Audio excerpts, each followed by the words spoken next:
Estimados alumnos de Semiopatología Quirúrgica 1, mi nombre es Gonzalo Elías, soy docente de la Cátedra de Traumatología y en el día de la fecha vamos a hablar acerca de las rupturas del tendón de Aquiles.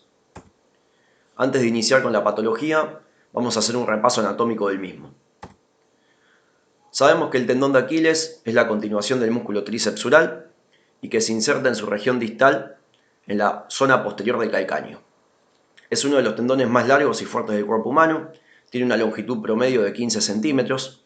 Sin embargo, paradójicamente, es uno de los tendones que más se rompen en el cuerpo humano, seguido del tendón del supraespinoso en el hombro. Este tendón no es uniforme a lo largo de toda su extensión, sino que, como podemos observar en esta imagen esquemática, es más ancho en su región proximal, es más angosto en su zona media y se vuelve a ensanchar en su región distal en la zona de inserción con el calcáneo. Este no es un dato menor, ya que la mayoría de las lesiones del tendón de Aquiles ocurren en la zona media del tendón. El tendón de Aquiles tiene la capacidad de almacenar y liberar energía durante los movimientos de despegue de talón. Este tendón soporta hasta 12 veces el peso corporal durante actividades como correr o saltar. El tendón de Aquiles actúa como un mecanismo cabestrante en el cual se continúa con la fascia plantar y cuando este tendón libera la energía, bien, tensa la fascia plantar que produce una extensión de la metacarpofalángica y eso facilita el despegue del talón del suelo.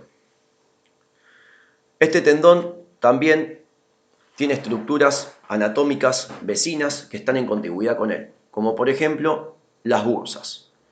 Por detrás del calcáneo se ubica la bursa retrocalcánea, que evita el rozamiento justamente del tendón de Aquiles con el hueso calcáneo. Y por detrás del tendón de Aquiles se encuentra la bursa retroaquiliana, que evita el rozamiento del tendón con la estructura de la piel. Estas dos bursas muchas veces son fuente de dolor y constituyen un diagnóstico diferencial de la patología tendinosa del mismo.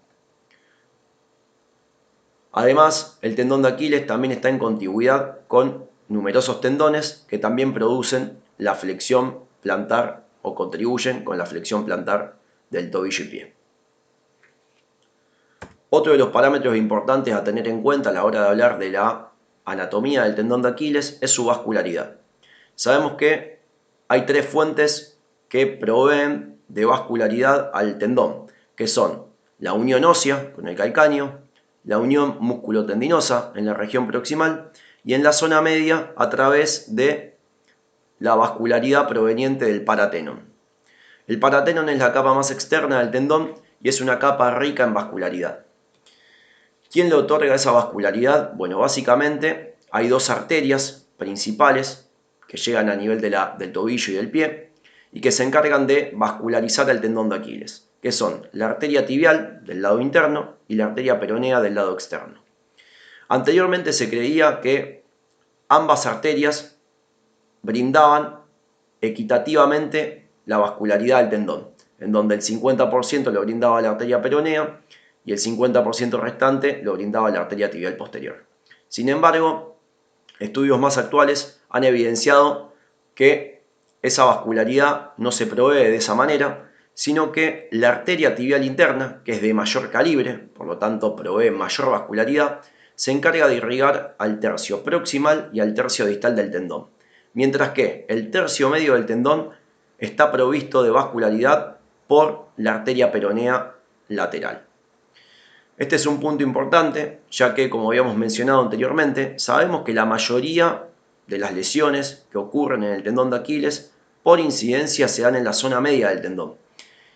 Y sabemos bien que el tendón tiene un espesor menor y que también tiene una vascularidad menor en esa zona. Por lo tanto, esos dos son los puntos principales por los cuales podemos comprender el porqué de que la mayoría de las lesiones tendinosas, incluso las rupturas, se localicen a ese nivel.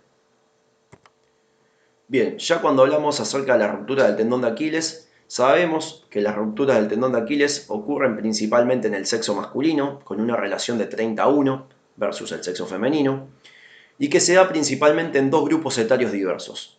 Por un lado, en deportistas profesionales o deportistas competitivos que realizan una actividad física de alto rendimiento, Y por el otro lado, en personas de edad avanzada, en donde tienen de base un proceso degenerativo en ese tendón y un simple movimiento como por ejemplo agacharse o realizar una función como por ejemplo subir una escalera provoca la ruptura del mismo. Se describen 3 mecanismos de producción de esta lesión, en donde el más común es la contracción excéntrica del mismo, seguido por el despegue del pie con la rodilla extendida, lo que sería una contracción concéntrica, una solicitación concéntrica del tendón, y en tercer lugar, un trauma directo sobre el mismo. Estos son los 2 mecanismos principalmente descriptos. Como vemos acá, bien, fíjense que cuando realizamos una traslación anterior de la tibia, ese tendón se pone en tensión, bien, y hay una contracción excéntrica del músculo trícepsural. Ese mecanismo es el principal mecanismo de producción de ruptura del tendón de Aquiles, lo que sería la carga excéntrica sobre el tendón de Aquiles.